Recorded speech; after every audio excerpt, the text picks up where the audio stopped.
आज मैं आपको अर्थशास्त्र के तीसरे अध्याय का अध्ययन कराऊंगी, जिसमें आप पढ़ेंगे उदारीकरण, निजीकरण और वैश्वीकरण। तो आपने पिछले अध्याय में ये पढ़ा था कि हमारे देश का आर्थिक विकास कैसा है। तो आपने पाया कि हमारा देश आर्थिक विकास उन्मुखी देश है, मतलब हमारा देश काफी आगे तक बढ़ चुका है, पर पूर्ण रूप से अभी विकसित नहीं है। तो उसके लिए हमें क्या करना है, कई नीति नियमों को निर्धारित करना होगा, जिसमें पहले हम क्या लेंगे, उदारीकरण। उदारीकरण का अर्थ है जो स्वतंत्रता के बाद अर्थव्यवस्था को सुधारने के लिए हमारे सरकार ने जो नीति नियम बनाए वो बहुत कठिन थे।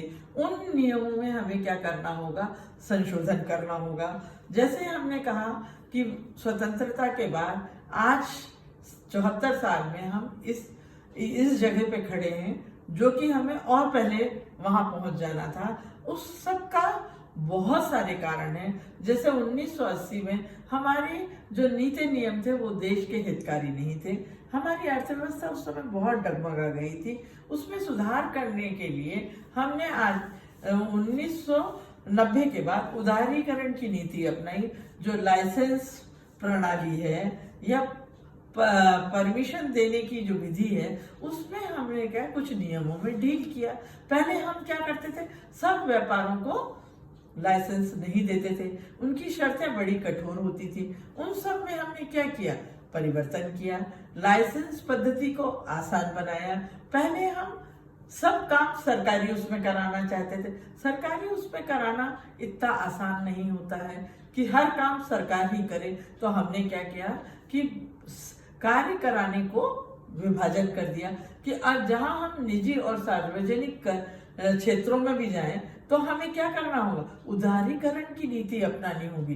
लाइसेंस पद्धति, कर नीति, ये सब हमें आसान बनानी होंगी। लोन, ये सब हमें, जमीन कम रेट पे देना, उद्योगों का बिजली का करना, कुछ माफ करना बिलों में, बिजली के उद्योगों के लिए रेट कम रखना, कृषि के लिए बिजली सस्ते दामों में उपलब्ध कराना, किसानों को खेती के लिए खाद्य और बीज आदि सुलभ और सरल तरीके से उपलब्ध कराना, ये सब उदारीकरण की नीति में आता है। तो हमने 1990 के बाद हमने उदारीकरण की नीति अपनाई, क्योंकि उदारीकरण ना अपनाने के कारण, नियम नीति कठोर होने के कारण हमारे देश में उद्योगों का और कृषि का और अन्य क्षेत्रों का जो विकास होना चाहिए वो नहीं हो पा रहा था। तो उसमें हमारी सरकार ने काफी परिवर्तन किए। उन्होंने लाइसेंस पद्धति, कर प्रणाली और अन्य बातों में छूट देने के लिए नए नए नियमों का संशोधन किया। अब सरकार ज्यादातर क्या करती है, जो जैसे सैनिकों के लिए या युद्ध वगैरह में उपयोग में आने वाले साधनों को खाली केवल सरकार ही बनाती है, और बाकी जो वस्तुएं या सामान होते हैं, जैसे रेल में लगने वाले, विमान में लगने वाले, सड़क बनाने में लगने वाले, कृषि में लगने वाले औजार, ये अब पहले सरकार स्वयं ही खुद करती, उसको बिल्कुल नहीं, सरकार ने उनको निजी हाथों में दे दिया। और निजी हाथों में देने के लिए लाइसेंस पद्धति होती है, रजिस्ट्रेशन होता है, कर प्रणाली होती है, उसमें भी ढील दिया। इस उदारीकरण की नीति को अपना के हमने अपने देश में नई औद्योगिक क्रांति और हरित क्रांति को जन्म दिया। जब किसान को बीज सस्ता मिलेगा, खाद्य सस्ती मिलेगी, लाइसेंस आराम से मिलेगा, कर कम लगेगा, हमें भुगतान कम करना पड़ेगा, हम सामान बाहर से जो हमें जरूरत है आसानी से आयात कर सकेंगे, विदेशी व्यापार नीति भी आसान बनाएंगे। तो और हम अपने बनाए माल को खाली देश में नहीं बाहर भी भेज सकेंगे। ये सब उदारीकरण की नीति के अंतर्गत आता है। यदि इन सब बातों को अपना के यदि हम अपने देश में उद्योग और कृषि और प्रति व्यक्ति को आय बढ़ा सकते हैं तो ये तो बहुत अच्छा है। तो हमारी सरकार ने, हमारे देश के लोगों ने, जब देश लोकतांत्रिक है तो सब देशवासियों का यही है कि कठोर नीति निर्धारण से कोई भी देश उन्नति नहीं करता। आर्थिक विकास के लिए उदारीकरण की नीति हर क्षेत्र में अपनानी चाहिए, चाहे वो कृषि का क्षेत्र हो, चाहे उद्योग का क्षेत्र हो, चाहे वाहन का क्षेत्र हो, चाहे विदेशी व्यापार का क्षेत्र हो, चाहे विनिमय का क्षेत्र हो, चाहे वित्तीय की बात हो, बैंकों की बात हो। यदि हम खाली अपने सरकारी बैंक चलाएंगे तो क्या होगा, उनकी मोनोपोली हो जाएगी। तो मोनोपोली को तोड़ने के लिए कि सरकारी बैंक भी अच्छे काम करे, तो हमारी सरकार ने क्या किया, प्राइवेट बैंकों को बुलाया, प्राइवेट बैंकों को सुविधाएं प्रदान करी और उनको काम करने का मौका दिया। तो आज के वर्तमान युग में यदि हम देखें तो हमारे देश में बैंकिंग प्रणाली बहुत अच्छी हो गई है, क्योंकि उसमें क्या भागीदारी आ गई है प्राइवेट बैंकों की। जब प्राइवेट बैंक अच्छे से काम कर सकते हैं तो सरकारी बैंक क्यों नहीं कर सकते। पर इन सब का नियंत्रण, उदारीकरण का अर्थ ये नहीं होता कि सब खुली छूट दे देना, बल्कि उदारीकरण का अर्थ होता कार्य को सरल और सहज बनाने के लिए कुछ बातों में छूट देना होता है। तो उदारीकरण की नीति अपनाने के लिए हमने क्या किया, हर क्षेत्र में कुछ छूट देके और नियम और नीतियों को आसान करके उदारीकरण के द्वारा देश के विकास के लिए हमने प्रयत्न किया। तो देश का आर्थिक विकास अब तेजी से हो रहा। अब हम दूसरी बात आ जाए, पहला हमने कहा उदारीकरण, और दूसरी बात करते हैं निजीकरण। निजीकरण का अर्थ क्या है, एक या एक से ज्यादा व्यक्तियों का आधिपत्य। और सरकारीकरण का क्या होता है, जिसमें पूरा नियंत्रण सरकार पे होता है। तो हमने क्या, सरकार ने देखा कि सरकारी क्षेत्रों में ज्यादा कार्य नहीं हो रहा है और सब ये सोचते हैं हम तो सरकारी हैं। तो उन्होंने इस पद्धति को संभालने के लिए, सुधारने के लिए हमने आजकल क्या, पहले तो सार्वजनिक संस्थान बहुत खोले, फिर देखा सार्वजनिक संस्थानों में भी जितना प्राइवेट फैक्ट्रियां काम करती हैं या एक व्यक्ति व्यापार करता है वो उनसे ज्यादा अच्छा कर लेता, तो उन्होंने क्या निजीकरण पर जोर दिया।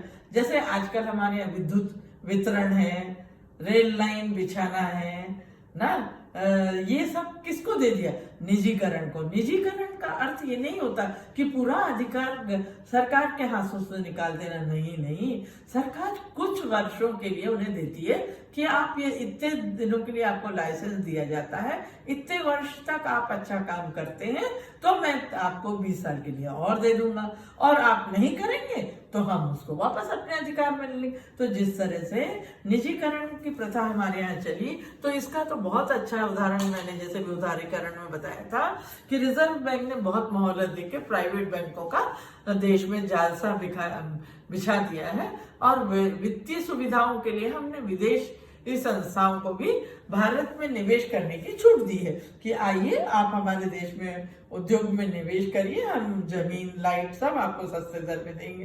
तो इससे निजीकरण के बढ़ावे से ये फायदा हो रहा है कि लोग बहुत मेहनत के साथ जोर से जैसे हम एक उदाहरण आपको दें कि हमारे यहाँ यदि प्राइवेट बैंक खुल गए हैं तो जो सरकारी बैंक है उनके कर्मचारी और अधिकारी भी प्राइवेट बैंकों की नीति नियमों को देखते हुए ग्राहकों की सुविधा के अनुसार काम करने लगे हैं। उन्हें वही सुविधा देने की कोशिश करते हैं जो प्राइवेट, क्योंकि ग्राहक क्या होगा, फिर प्राइवेट बैंक में ही जाएगा, सरकारी बैंक में नहीं जाएगा।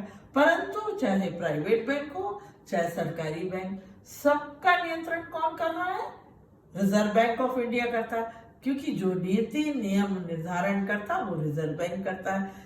यदि प्राइवेट बैंक खुल रहे हैं तो उनको कैसे खोलना है ये रिजर्व बैंक बताएगा, और रिजर्व बैंक का उनके ऊपर नियंत्रण रहता है कि यदि आप गलत करेंगे तो आपको हटा दिया जाएगा, आपका लाइसेंस रद्द कर दिया जाएगा। तो निजीकरण का बढ़ावा देके हम अपनी आर्थिक व्यवस्था को मजबूत, सुदृढ़ और गतिशील बनाना चाहते हैं।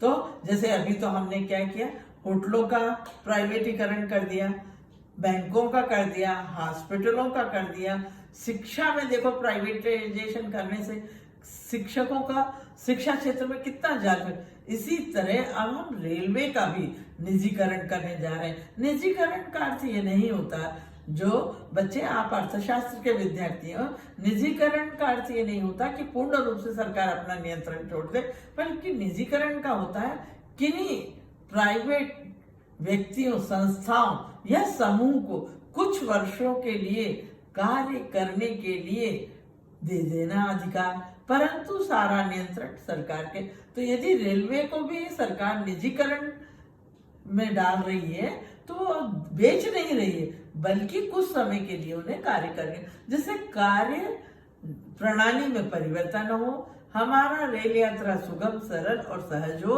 और ग्राहकों को अधिक सुविधा। पर नियंत्रण किसका रहेगा निजीकरण में? सरकार का रहेगा।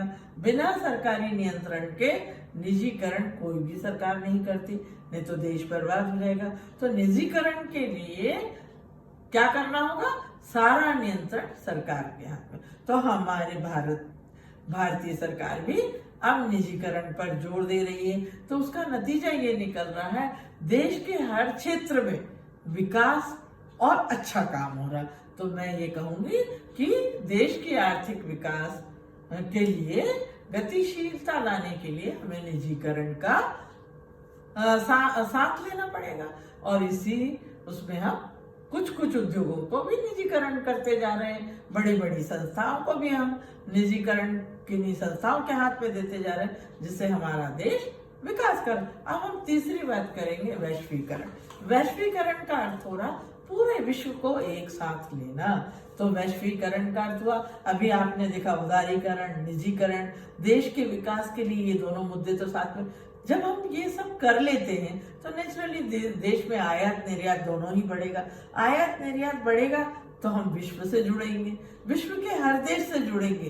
तो क्या होगा? पहले वैश्वीकरण में क्या था, बड़े बड़े देश आपस में मीटिंग कर लेते थे, बड़े बड़े देश अपने देशों का सामान आपस में बेच लेते थे, जो बचा कुचा होता था मामूली देशों को भेजते थे। नहीं, अब तो वर्ल्ड बैंक है, साथ में ऐसे संस्थाएं बन गई हैं जो व्यापार को नियंत्रण करती हैं ना, जो ड्रग बनते हैं, औषधियां बनती हैं, वो भी उसमें WHO उसको नियंत्रण में रखता है। तो जब हम वैश्वीकरण की बात करते हैं तो पूरे विश्व को एक परिवार मान के और सारे देशों को जो उसमें व्यापार में शामिल होना चाहते हैं उन सब के साथ मिलके व्यापार करना, उनके बने सामान को हमारे यहाँ लाना, हमारे यहाँ बने सामान को उनके यहाँ भेजना, हमारे यहाँ के डॉक्टर इंजीनियर को कुछ सीखने वहां भेजना, वहां के लोगों को अपने यहाँ बुलाना, कुछ ट्रेनिंग हम लोग भी दें, कुछ ट्रेनिंग वो भी दें, उससे आदान प्रदान होता है। तो हमारी वित्तीय व्यवस्था, हम विदेशों में जाके अपने व्यापार खड़े हैं और विदेशी हमारे यहाँ के व्यापार खड़ा करें, तो कुछ पैसा हमारे यहाँ लगाएं। जब वो पैसा लगा के हमारे यहाँ उद्योग धंधे खोलेंगे, अस्पताल खोलेंगे, बड़े बड़े उद्योग खोलेंगे, तो क्या होगा? विदेशी मुद्रा हमारे यहाँ निवेशित होगी। जब विदेशी मुद्रा निवेशित होगी तो उससे हमारे उद्योग बढ़ेंगे, उद्योग बढ़ेंगे तो वो पैसा तो सरकार को टैक्स के रूप में मिलेगा ना, कर के रूप में मिलेगा। तो जो हमारा बचा कर्जा है विदेशों से, हम उसे क्या कर सकेंगे? पटा सकेंगे। तो वैश्वीकरण से एक तो विश्व बंधुत्व की भावना डेवलप होगी कि पूरा विश्व एक है। दूसरी बात, हर सामान, हर वस्तु, हर संस्कृति, हर विषय की जानकारी हमें वैश्वीकरण के द्वारा मिलेगी। आजकल तो डिजिटल युग है, क्या हो गया है? कंप्यूटर आ गए हैं, फोन आ गए हैं, टीवी आ गए हैं, तो आप सब कुछ देख सकते हो। यूरोप में बनने वाला सामान आप टीवी में देख के, ऐसे मार्केट में ऐसे संस्थान उपलब्ध है, यूरोप का सामान तुम्हें घर बैठे दे जाएंगे, चाइना का सामान तुम्हें। पर आज हम क्या आसान हो गया, इसे हम कहते हैं पूरे विश्व के देशों को आपस में जोड़ के व्यापार करना और वित्तीय आदान प्रदान करना, निवेशकों को बुलाना, आपका बाहर जाना, बाहर का पैसा हमारे यहाँ आना और हमारा पैसा बाहर भेजना, हमारा माल बाहर, हम भी कुछ उद्योग बाहर जाके लगाते हैं भारतीय। तो ये सब करना क्या है? वैश्वीकरण है। मतलब पूरे विश्व में कुछ ऐसा नहीं, एशिया महाद्वीप या यूरोप महाद्वीप ऐसा नहीं, विश्व के हर देश को, चाहे वो कहीं का भी हो, वो मेरे भारत में आके व्यापार करे, मैं उसके यहाँ जाके व्यापार करूं। तो दोनों का आदान प्रदान, वित्तीय भी होगा, वो निवेश भी करेंगे, संस्कृति का आदान प्रदान होगा, सामानों का आदान प्रदान होगा। इन सब से क्या होगा? इसको ही हम वैश्वीकरण कहते हैं, विश्व का एक होना। जब वैश्वीकरण करते हैं पूरे देशों का मिलके विश्व में एक साथ यहाँ का सामान वहां, वहां का सामान यहाँ भेजना ही वैश्वीकरण। तो हमने देखा कि वैश्वीकरण से व्यापार आसान हो जाता है और बाजार मिल जाता है हर देश को।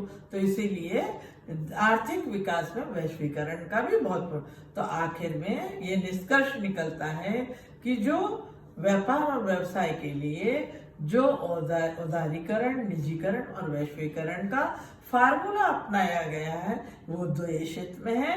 और हमारी सरकार को इन्हीं के लिए आसान नियम और नीतियां अपना के, जैसे एक उदाहरण बैंकों का है, आजकल बैंकों की कार्य प्रणाली बहुत बदल गई है। इसी तरह हर क्षेत्र में कार्य प्रणाली में सुधार आए और हर क्षेत्र विकसित लगे और हर आदमी काम अच्छे से करने के लिए तत्पर हो, तो हर देश आर्थिक विकास कर सकता है। और हम तो उसमें चढ़ ही रहे हैं, हम एक श्रेणी आगे बढ़ ही रहे हैं क्रमगत रूप से। तो हम ये कहेंगे कि ये तीनों नीति नियम, उदारीकरण, निजीकरण और वैश्वीकरण की प्रणाली को अपना के कोई भी देश अपना आर्थिक विकास कर सकता है। और उसी आर्थिक विकास में ये तीनों नीति नियम उनका बड़ा योगदान होता है। हमारे भारतवर्ष के आर्थिक विकास में भी इन तीन, उदारीकरण, निजीकरण और वैश्वीकरण का बहुत महत्व है। आज का अध्याय यही खत्म होता है। कल हम आपको चौथा अध्याय पढ़ाएंगे। यदि आपको मेरा पढ़ाया, अध्ययन कराया अच्छा लगा तो मेरे चैनल को आप सब्सक्राइब करिए। धन्यवाद।